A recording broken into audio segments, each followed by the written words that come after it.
through some slides. Was anybody here on Tuesday? You guys were not paper. I think here's just one project I didn't hear about. So I'm gonna come bug you. So what we're going to talk about are communicating with images and videos. We put a little bit of thought into what your project is going to be about, what you're sort of what you're going to be conveying, and how you're going to communicate that. And we're going to be talking more specifically about how to think about the images and things that you use to really be effective in your presentations. So like the activities on Tuesday, we've got a little bit of content, but then some time built in for you guys to ask questions. You're going to talk about what you're thinking, bounce ideas around. So broadly speaking, we're going to start by looking at what story that you're telling, right? Who is your audience, and how are you effectively telling that story? Are you using effective tools in place to do that? We're going to look at the tool framework. That's really helpful. And then we'll talk about a couple of tools and tricks and tips and things like that. And then again, lots of time for discussion. 7.5. Please feel free to interrupt me if you have questions, please. So I want to start by talking about the ways, just briefly, that graphics and images, whether they're like colorful pictures or in fact data, and different representations of stories. This is a graph of number of people who go in and out of the library building. We have trackers on all the doors. Just count how many times folks go through those doors. So my question for you, it's a little hard to see on this, is what story does this graph tell? Some stories and things can be pulled from this. What do you do after you get that? Not a lot of people use the library during the summer months. Yeah, so that's interesting. And I'm really glad I phrased it that way. So not a lot of people use the library during summer months. It's a huge tip, right? But we've also got a scale here. A lot mean very different colors. And you want to tell a story about that big dip, or do we want to tell a story about the sheer numbers? 5,000 people on a campus the size of this. That's a lot. Yeah.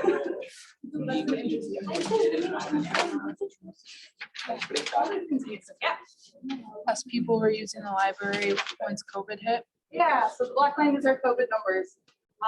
Or no, black line is 2020 COVID numbers. So quite a bit lower, but interestingly still follows the same pattern. This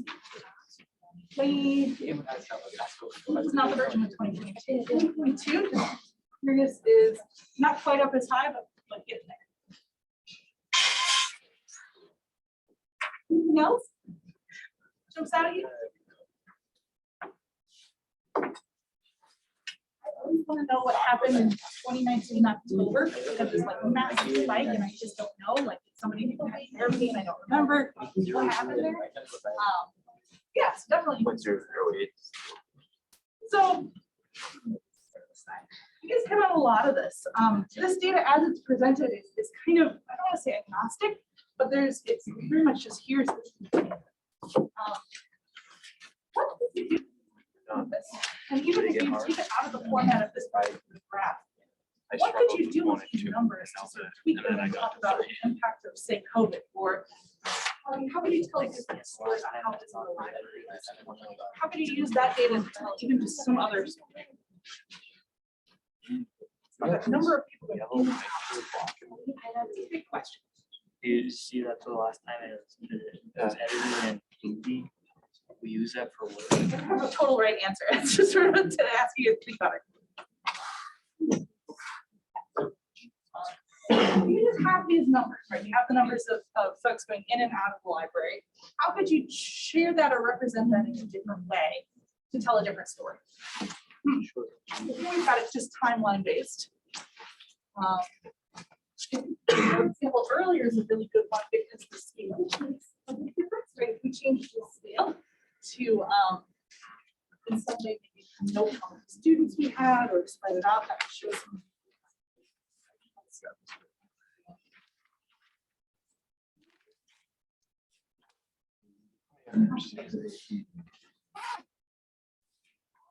I'll let that one stew. I'm going to talk about some other things and maybe if we have time, come back to it.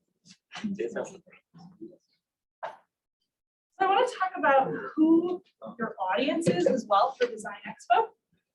Who's at Design Expo? Who's gonna be there? Has anybody gone to watch or observe or interact yet?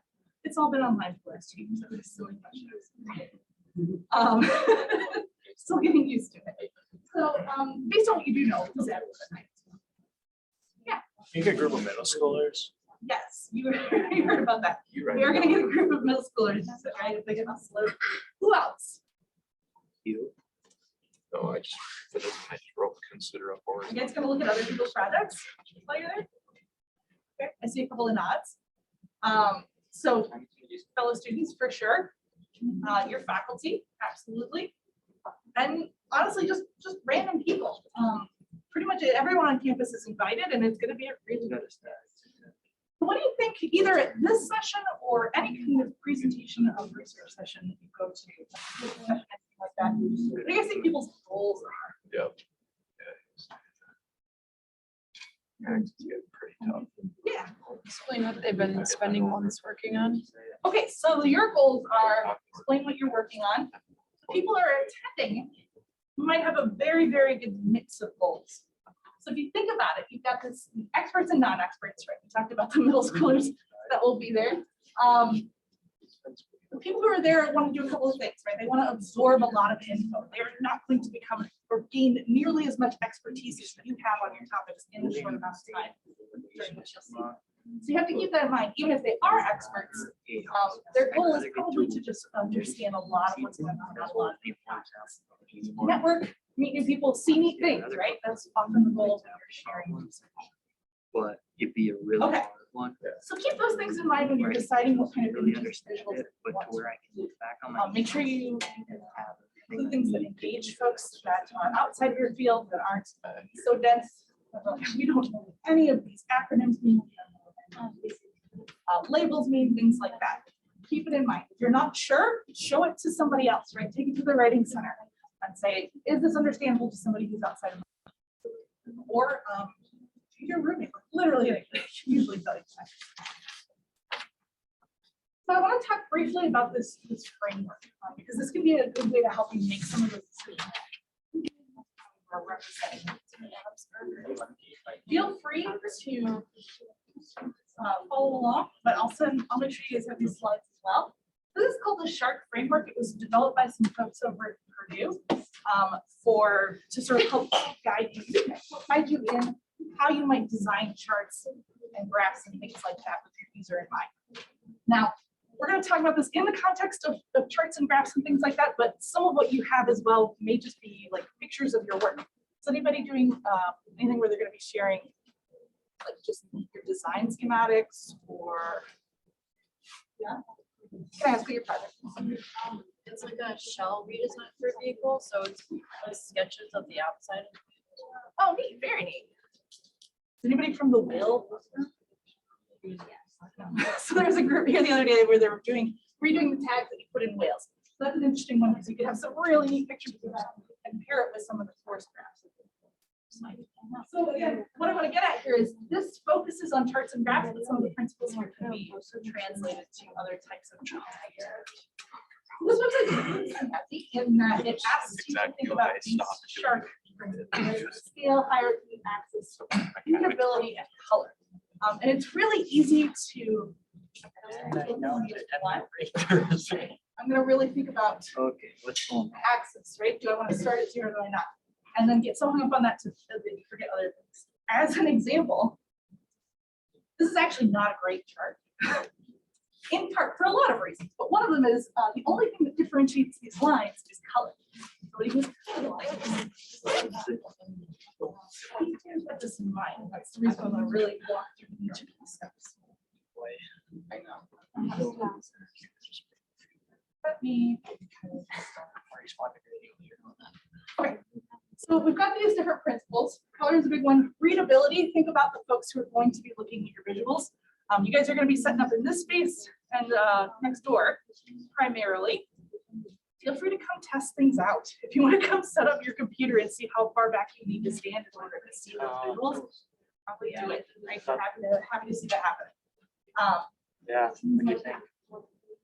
What's really nice about this site as well is as you're thinking about your data, it actually will walk you through steps I know. that you can I didn't consider think it went that well. and walk you through those five different principles.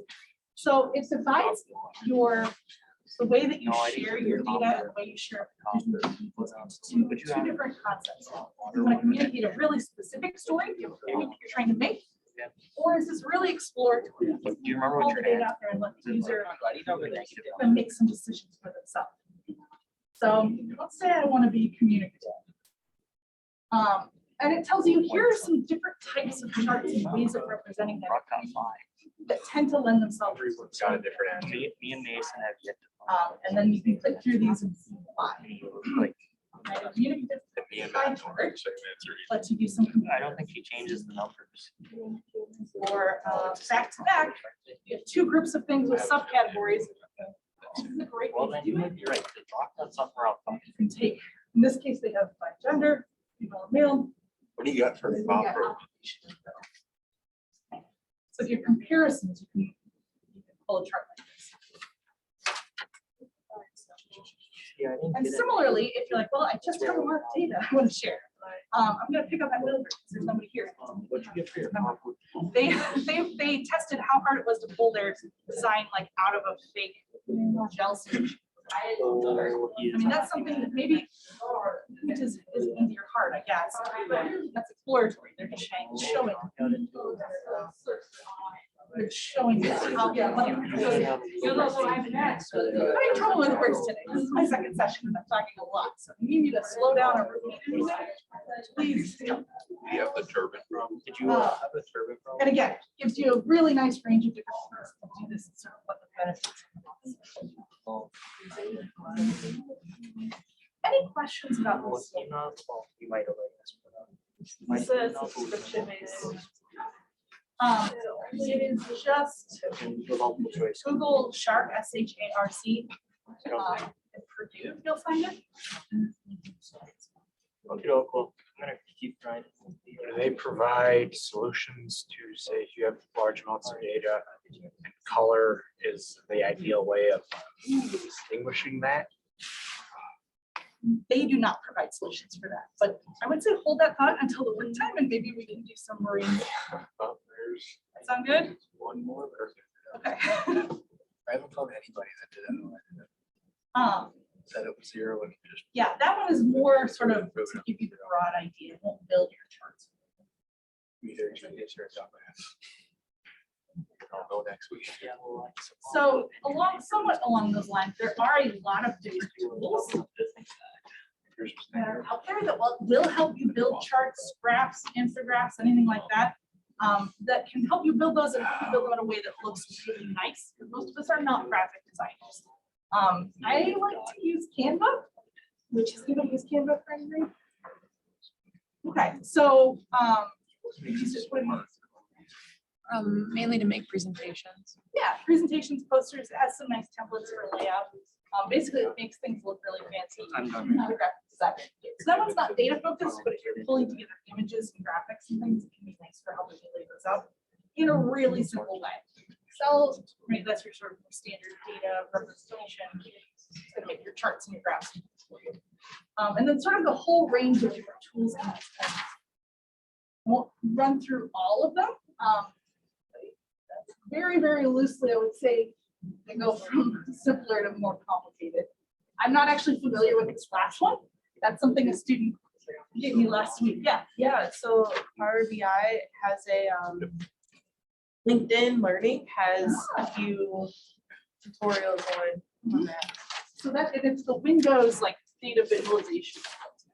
So I had a student in the workshop last week who being in crazy, so I would have to say, if you have a lot of data, that might be. And this is just a side note. I use this more for poster presentations, but I'm excited to do this here. So you guys are doing such a wide range of things.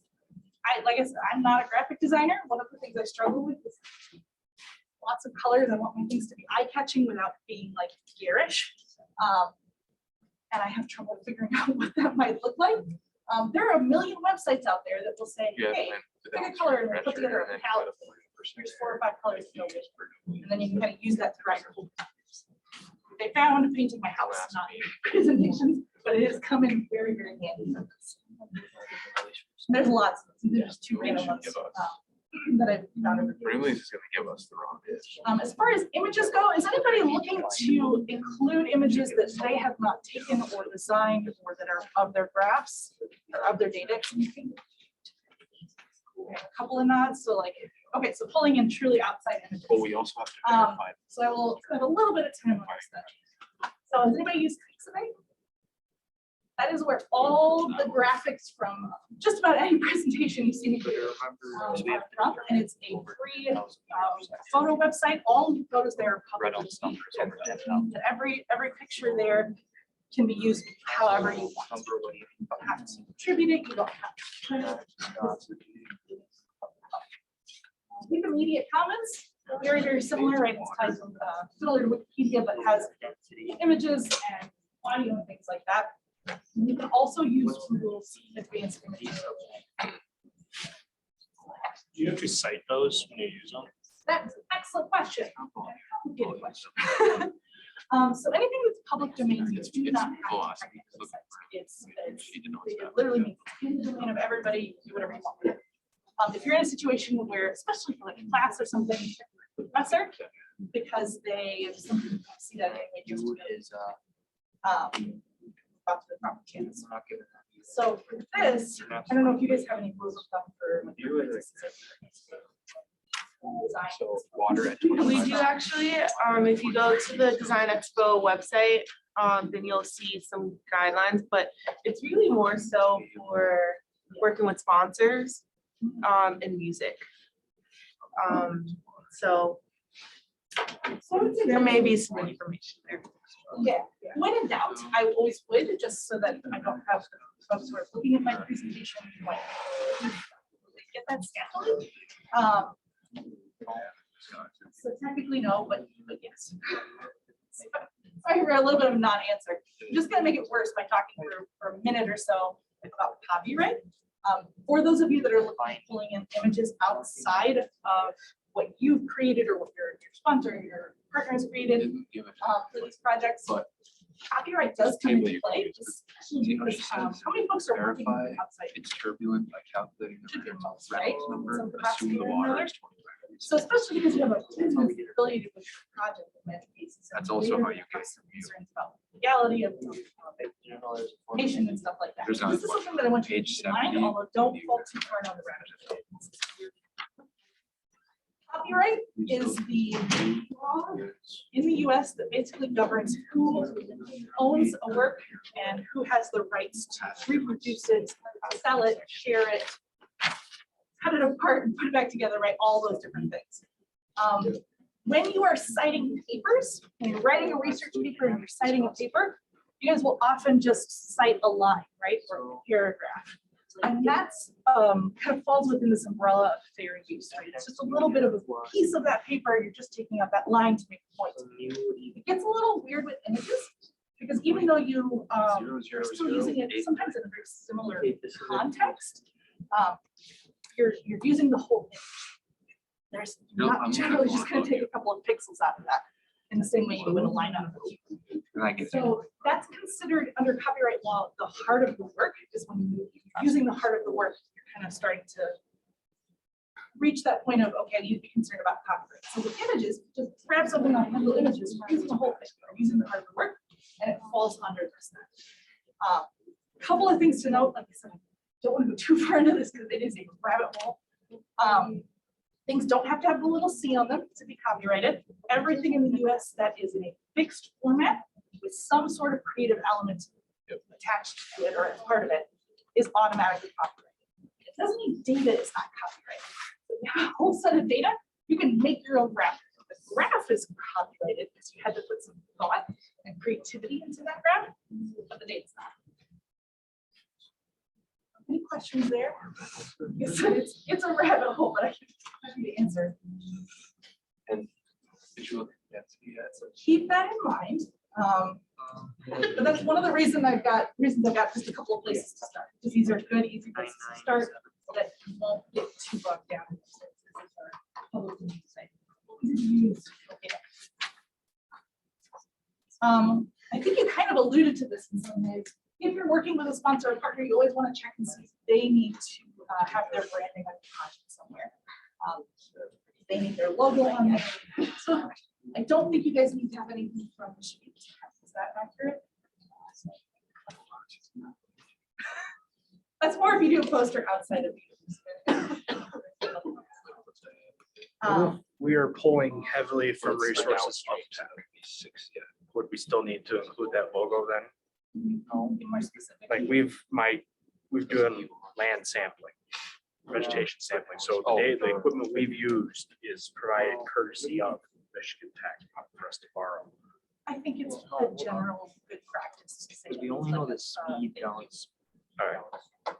This is in particular, I know a few of you are not doing Design Expo. If you're going to take a poster somewhere, you represent a department in any capacity, definitely. Your logo on the I think we're just verifying that it's turbulent in the upstream. Oh, Just to I'm not gonna say you always have to have a thank you on everything you take, but it's not 0.0 bad practice. appears to be. Okay, a couple more things and then we'll talk about your individual projects, especially since you guys are a small group today. Really get into the weeds. 10,000. As far as resources go that you have access to, we have a lot of different types of cameras, scanners, you have a Wacom tablet, drawing here at the library that you can check out to use. Also keep in mind, you guys are not confined to posters or anything like that. So if there's some part of your project that makes sense to 3D print it, we have the awesome suite of 3D printers these days. I encourage you to check those out and It's leverage very those. complicated. Very complicated. Pascal's a new computer Um, squared and a new. Is anybody thinking about printing a poster? So I'm just writing Pascal. We do have the self-serve posters here. Those are 250 square foot. I don't know, is there any offset from? So I check with your departments, but unfortunately Design Expo specifically. So if you do end up printing a 250 square foot, which works out to like 30, 40 bucks for like a good size standard poster.